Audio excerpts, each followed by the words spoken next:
ngakukwazai vana vaMwari kose kwamuri tichitenda Mwari wekudenga watipa mukana iwoyo kuti tidzidze shoko kuguma kusati kwasvika. Nhasi uno ndafunga kuti titarise musoro wenyaya unotiwo hondo dziri seri kwedu. Kune hondo dziri kurwiwa, conflicts that are behind human eyes. Saka ndoda kuti titarise nyaya iyi mubhuku raDhanieri, ndomwe inobudiswa zviri nani kuti tinzwisise kuti muupenyu hwetiri kurarama pane dzimwe hondo dziri kurwiwa, but dziri kurwiwa kuseri tisingaona. Zvimwe zvatinozoona is just a manifestation of what is happening behind human eyes.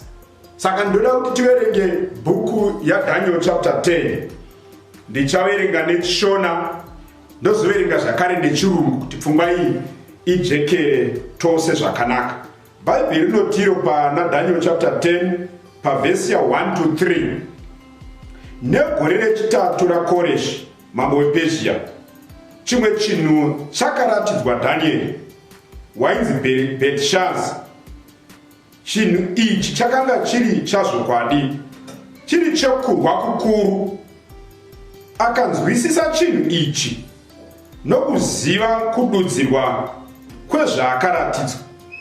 Nemazuva iwayo ini Dhanieri ndakanga ndichichema vhiki nhatu dzose. Verse 3, ndakanga ndisingadyi zvokudya zvinozipa, kunyange nenyama newaini hazvina kupinda mumuromo mangu, uye handina kutongozora mafuta kusvikira vhiki nhatu dzose dzapera. Ndozviri kuita Bhaibheri rechishona. Regai ndimbokuverengerai mune rechirungu makateerera. Daniel chapter 10 from verse 1 to 3. In the third year of Cyrus, king of Persia, a message was revealed to Daniel, whose name was called Belteshazzar. The message was true, but the appointed time was long. And he understood the message and had understanding of the vision. In those days, I, Daniel, was mourning 3 full weeks. I ate no pleasant food, no meat, no wine came into my mouth, nor did I anoint myself at all, till 3 whole weeks were fulfilled. Vanhu vaMwari, ndoda kuti mucherechedze mazwi ataurwa panapa. Dhanieri ari kuti kudii panapa? Hanzi naDhanieri, negore rechitatu rekubata ushe pamambo Cyrus aitungamirira Persia, the first king of Persia. Hanzi pagore iri rechitatu pane chimwe chinhu chakaratidzwa kwandiri muvision. Chinhu ichi chakaratidzwa kwandiri hanzi changa chiri chekurwa kukuru, great conflict, great controversy. But patime yeupenyu hwaDhanieri kubva mazuva aNebhukadhineza kusvika pamazuva aBherishazari, kusvika Cyrus auya, chinhu ichi Dhanieri haana kuchinzwisisa, chekuti kune conflict dzinorwiwa seri kwemaziso evanhu. Zvimwe zvatinozoona nemaziso edu is just a manifestation yehondo dziri kuseri dziri kurwiwa. Saka Dhanieri ari kuti hama dzangu, ndakazonzwisisa nyaya iyi. Cyrus akutotonga, ratozova gore rechitatu kureva kuti pa1st year yaCyrus Dhanieri haana kunzwisisa kuti great controversy inorwiwa sei. Gore rechipiri raCyrus Dhanieri haana kuziva kuti great controversy inorwiwa sei. But pagore rechitatu rekubata ushe kwamambo Cyrus muPersia, hanzi neBhaibheri Dhanieri achitaura, ndopendakazounderstanda kuti ndokarwiro kari kuitwa great controversy. This is how the great controversy is being fought. It is fought behind human eyes. Ati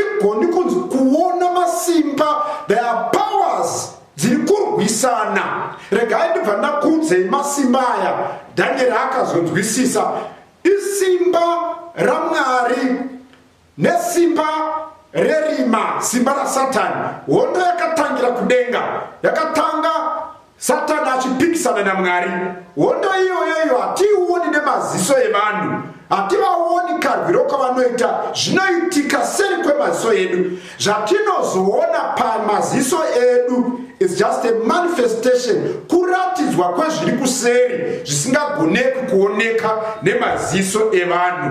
Saka Daniel ari kuti panapa ndakatozo understanda nyaya iyi rava gore rechitatu rekubata ushe kwa Bherishazari, kwa Cyrus mambo wePersia. Ndoda kuti mutarisise verse 1 pamwe chete neni. Regai ndidzoke kuShona. Shona iri kuti paverse 1, negore rechitatu raKoreshi mambo wePersia, chimwe chinhu chakaratidzwa Danieri wainzi Bherishazari. Chinhu icho chakanga chiri chazvokwadi, chiri chokurwa kukuru. Akanzwisisa chinhu icho nokuziva kududzirwa kwezvaakaratidzwa. Now, ndoda kuti mubatisise pfungwa iri kutaurwa naDhanieri.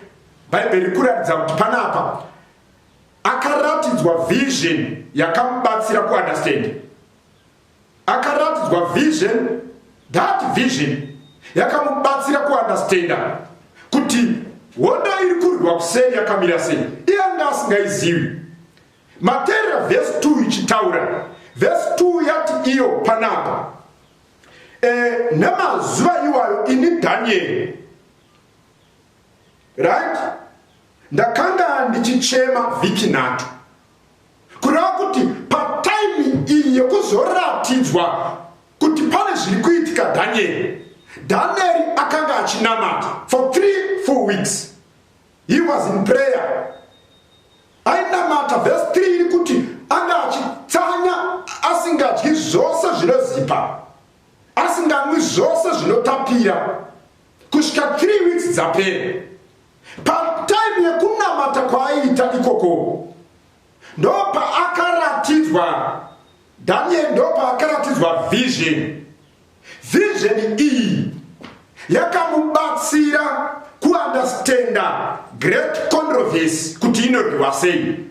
Vision iyi yakazouya pa day number 21, kureva kuti first day achinamata kusvika pa day number 20, right, Danieri haana kunziva nyaya iyi, haana kuratidzwa nyaya iyi. But pa day number 21 Danieri ndo paari kuti panapa ndakaunderstanda, ndaratidzwa vision. Pane vision yendakaratidzwa ndo yakandibatsira kuti ndizonzwisa kuti chii chiri kuitika. Manga muchizviziva here kuti pa chapter 9 Gabriel akambouya pa verse 25 akaudza Danieri kuti muchaenda kumusha. Kana maenda kumusha, you are going to restore and rebuild Jerusalem. Kureva kuti muchapuwa independence Danieri. Modzokera kumusha in full force. Mondotanga basa raMwari nekuwandudzwa kwetemberi nekuwakwa kweJerusalem. Restoration, independence in full force. Kana paine chinhu chaidikanwa naDhanieri pamwechete nevana vose vaIsraeri vanga vari kuutapwa, Judha iri kuutapwa, yaitarisira kubva kunyika yePersia kubatwa kwavanga vari. But hazvina kuitika kusvikira Cyrus auya. Hazvina kuitika kusvikira Cyrus apa gore rechi3 rekutonga. Now Danieri zvakamudya mwoyo kuti ko zvatora nguva yakareba kudai sei, ko Mwari hamungationiwo here. It has taken too long. Mwari tiri kuno.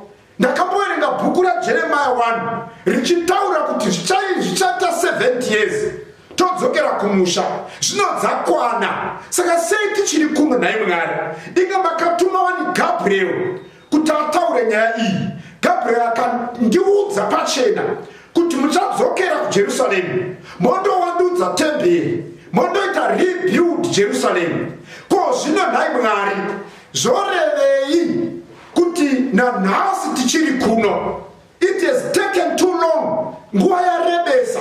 Inzwa munhu waMwari, ndiri papfungwa iyi ndoda kuti mucherechedze upenyu hwedu. Tine zvinhu zvinotinetsa zvatinofunga kuti zvatora time yakareba. Vamwe vakamirira kuwana mubereko, but it has taken too long. Mumwe musikana akamirira kuwana mukomana haasati awanikwa, akutosvika kuma 35 years. It has taken too long. Mumwe ari kutarisira kuwana basa, but it has taken too long. Mumwe ari kunamatira daida buda munhamu dzematambudziko epasi rino iri ndaneta neurombo Mwari, but it has taken too long. Mumwe aendesa mapepa ekuti basa riite, but it has taken too long. Handizivi chatora nguva yakareba muupenyu hwako, but rega ndikuudze mudikani, pane hondo dziri seri dzausinganzwisisi karwirwo kacho zvakagonekwa naDhanieri. Ndozvaunofanira kugonawo. Dhanieri akagona kuziva kuti changosara kwandiri panyaya iyi ndiri muconfusion yekutora nguva yareba tisati taenda kumusha. Chandinoziva inini ndechekuti ndinofanira kunamata. Akaenda paprayer. Dhanieri ndokutanga kunamata. For 3 weeks he was praying. Bhaibheri haritudzi kuti Dhanieri anga achatora nguva yakareba zvakadii achinamata. But Bhaibheri riri kutiro chakatoitika kuuya kwaGabriel paday number 21 kureva kuti Dhanieri aigona kupfuurira mberi ari paprayer iyi kusvikira zvaari kunamatira zvaitwa. Ndozviri kubuda patiri kuverenga mukati meshoko raMwari. Ndoda kuti mucherechedze kuti Cyrus paakauya gore rekutanga, gore rake rekutanga kubata ushe, kana muchiverenga bhuku yaIsaiah chapter 44 nechapter 45, even Ezra chapter 4 verse 4 to 5, Bhaibheri rinotiudza kuti achingopinda paumambo aita inauguration yake, Cyrus made a decree yekuti Israel iende kundowandudza to rebuild Jerusalem. But mkwete kuenda kunoita restore independence, vakanzi ngavangonovaka chete Jerusalem netemple. Ndozvo vakaudzwa izvozvo, but hazvina kukwanisika patime iyi because kwanga kuine hondo yairwiwa kuseri. Influence yakaitwa kuvanhu vakanga vari kuJerusalem vakarambidza Israel kundovaka. Vana Sanbalati naTobhia vakarwa hondo zvinotyisa vachirambidza Israel kuvaka nekuvandudza Jerusalem. Inzwa munhu waMwari, pazvaitoitika kuti vana Sanbalati vari kupikisa vari against kuvakwa kweJerusarema, kuseri kwanga kuine hondo yeinfluence. The devil was influencing vana Sanbalati naTobhia.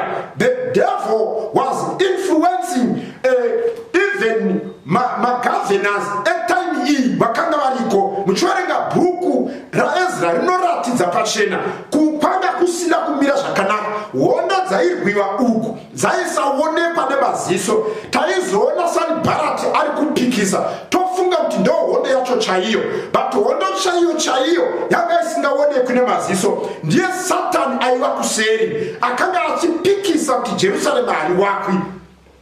Aipikisa kuti hazvitoiti kuti Jerusalem hariwakwe.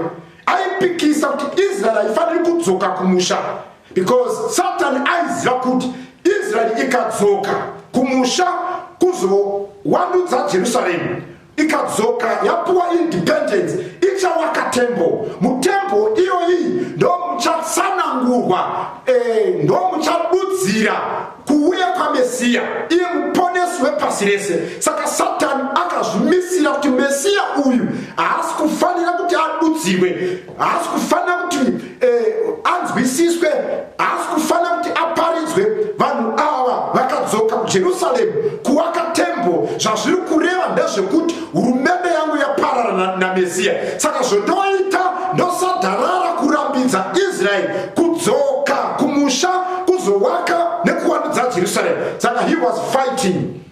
Muchitoverenga nhoroondo iyoyi zvakanaka, Cyrus asisipo kwakauya mwana wake ainzi Kambisesi. Kambisesi akarivhesa pfungwa yababa wake yanga yaiswa decree yokuti wake Jerusalem iyi wake temple. Cyrus Cambyses wisa decree iyi in wamunhu wamwari even part time ya Artaxerxes ndo mazuva atinonzwa kuti Artaxerxes akarora Esther. Pamazuva iwaya ndo mazuva akanetsa wana Haman wachida kuura Israeli yese. Anga azvipira kuti Israeli yese iparare. Ndi Satani airwa. Isu taizoona hondo iyi neche pachena ya manifesta kuuya panana Haman wachirwisana neIsraeli. Waine pfungwa yokure tofunga kuti hondo iri mumaoko aHaman. Vamunhu vamwari hondo yanga isiri mumaoko aHaman. Hondo iyi yanga iri mumaoko aSatani. Kune vanhu vanorwara vekubasa. Unofunga kuti hondo iri mumaoko abhosi vekubasa. Vamunhu vamwari kune vanhu vanonetsana nevarume. Hondo haisi mumaoko emurume wako. Kune vanhu vanonetswa nevana. Hondo iyi haisi mumaoko evana. Iri mumaoko aSatani. Haioneki ihondo yemweya iri kuseri zvainoda inotsvaga vanhu vanoita prayer, inotsvaga vanhu vanonamata, inotsvaga vanhu vanotsanya, inotsvaga vanhu vanokumbira Mwari mumunamato. Mukamoverenga panapa Bible inoti kudii pa verse ya 12 na 13 chapter 10 iyo iyi ndoda kuti muteerere ndichiverenga. Verse ya 12 inoti ipapo akati kwandiri usatya Danieri nekuti kubva pazuva rekutanga ravakafunga nomwoyo wako wose kunzwisisa nokuziva nokuzvininipisa pamberi paMwari wako mashoko ako akanzwikwa. Zvino ndauya nokuda kwamashoko ako. Verse 13 asi muchinda woushe hwePezhia wakandidzivisa mazuva na21. Asi tarira, Mikaeri mumwe wemachinda makuru wakauya kuzondibatsira ndikasarako kune madzimambo evaPezhia. Ndozvitora Bible pavhesi ya 12 na 13 chii chatiri kuona panapa. Chatiri kuona pamavhesi aya andaverenga maviri aya ndechekuti icho Gabriel akazouya pazuva Gabriel akatumwa pazuva rekutanga but haana kusvika. Bible ratiro pavhesi 12 munamato wako wakanzwikwa from the first day wakatanga kunamata. Munamato wako kudenga wakanzwikwa but anza haina kukwanisika. Daniel takazama ndakatuma ndikaedza kuti ndiuye ndikwanise kukubatsira but hazvina kuita. For 21 days ndaitraya for 21 days ndakaedza influence for 21 days to influence ma kings of Persia but nerveseriwo muwengi uyu Satani anga achisa influence yake kumadzimambo ePersia. It was a war of influence. Gabriel achitaya ku influence kuti Israel yende kumusha nerveseri Satan the prince of Persia arikunzi prince of Persia. Kana mshwerenga Bible kuna John 13 verse 31 Bible notiro Satan is the prince of this world. Pese panoitika zvakaipa Satan ndiye prince wenyika inoita zvakaipa.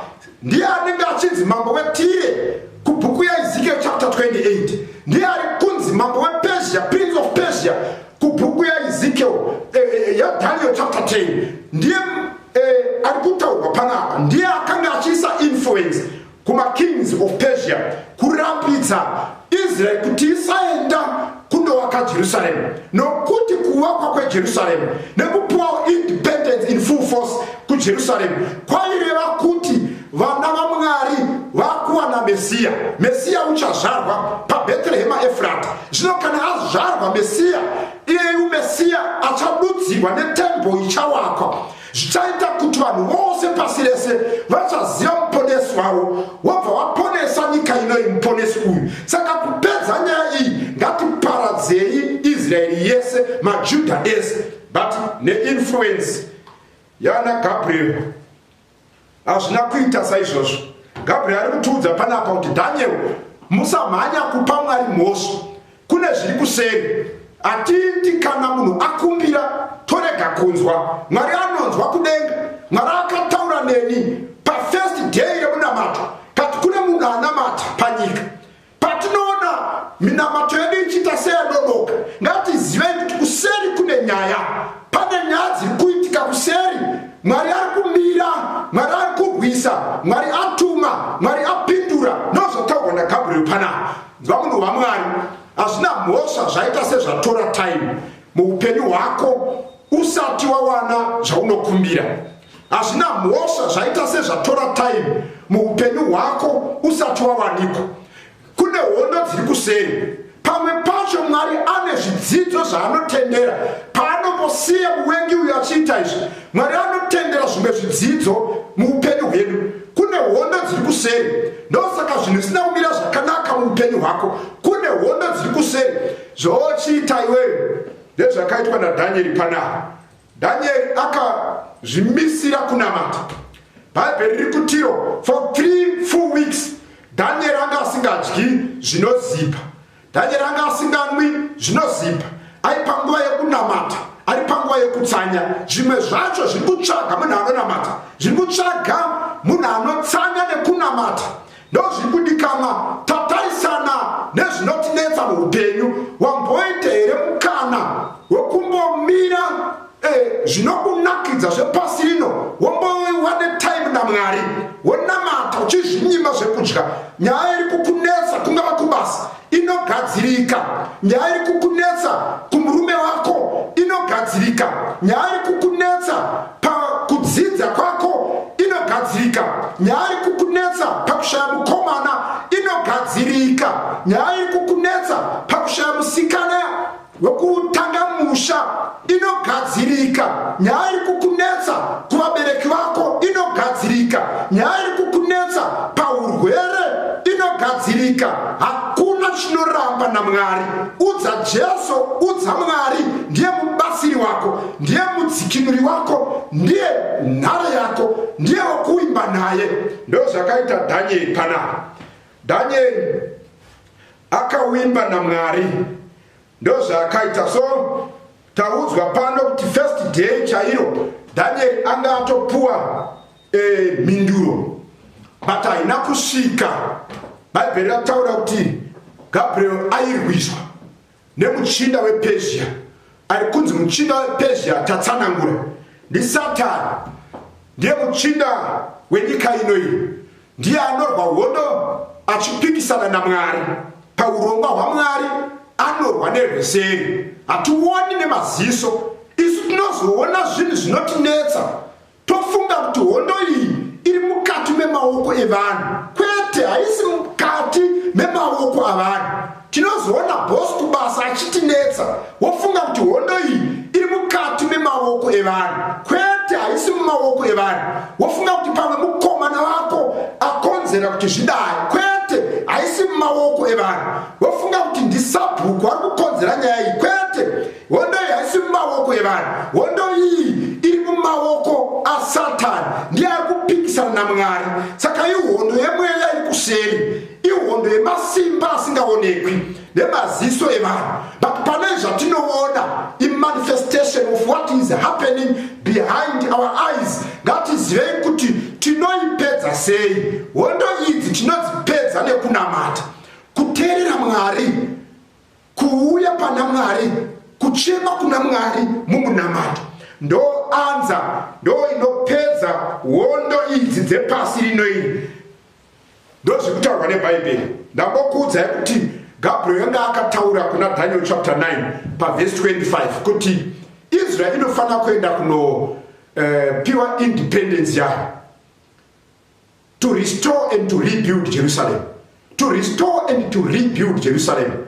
Kuwana independence in full force. Kana paine chinhu chinodikanwa nevanhu kuwana independence yavo. Zvava zvakaoma vari kurubato. Ndinorangarira mazuva apo nyika yeZimbabwe yakawana independence gore ra1980. Kwakapemberwa vanhu vakaimba vachifara kuti takuzvitonga. Ndozvaidikanwa neIsrael, ndozvaidikanwa neJudha, ndozvaidikama naDhanieri, ndozvaikumbira toda kuenda kumusha Mwari.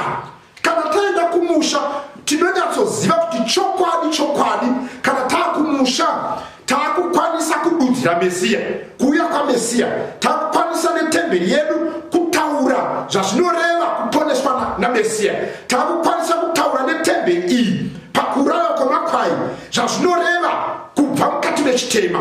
Chitema chinoda ropa. Takukwanisa kunzwisisa kuti Mesiya wedu achatiponesa sei, achatifira pamuchinjikwa. Takukwanisa kuziva ichi chinhu ichi Satani akanga asingachidi. But thank God, Bibheri ratiro paverse 13, Mikairi akauya kuzobatsira. Ari kunzi Mikairi akauya ndiJesu. Shoko rekuti Mikairi nderechiHebheru rinoreva kuti one who is like God.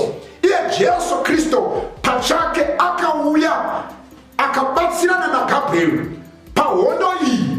Gabhrieri chisikwa, uyu Lucifer chisikwa, zvakare ese maangels. Saka masimba emaangels akanga achikakatana pa 3 weeks idzi kusvikira simba reuyo anonzi Michael akafanana naMwari. Iye Jesu Kristo pachake musiki ndo akauya apa akakwanisa kukunda masimba angels iyi inonzi Lucifer kana kuti Satani. Yakakundwa nekuda kwekuti angauya ega, ndiye akachipa influence kunana Artaxerxes mwana waXerxes kuti aise decree yekuti Israeli ngachienda kumusha in full force, ngachipuwa independence. Akazviita izvi ndiMikairi. Israeli yakaenda kundovandudza nekuwaka Jerusalema. Munhu waMwari, rega kutya nematambudziko erino pasi. Tina Mikairi. Munhu waMwari, rega kunetseka nematambudziko erino pasi. Mikairi anosimuka. Mikairi Jesu anomiririra nhamu dzako nezviri kukunetsa.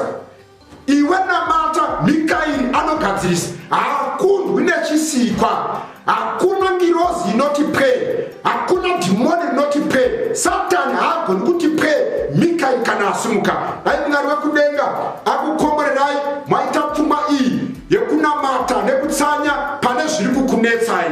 Ngatinamate. Baba wekudenga, tinokutendai nekuda kweshoko iri. Batsirai vana venyu vatarire kwamuri panguva yekutambudzika. NdiJesu Kristu tonamata. Amen.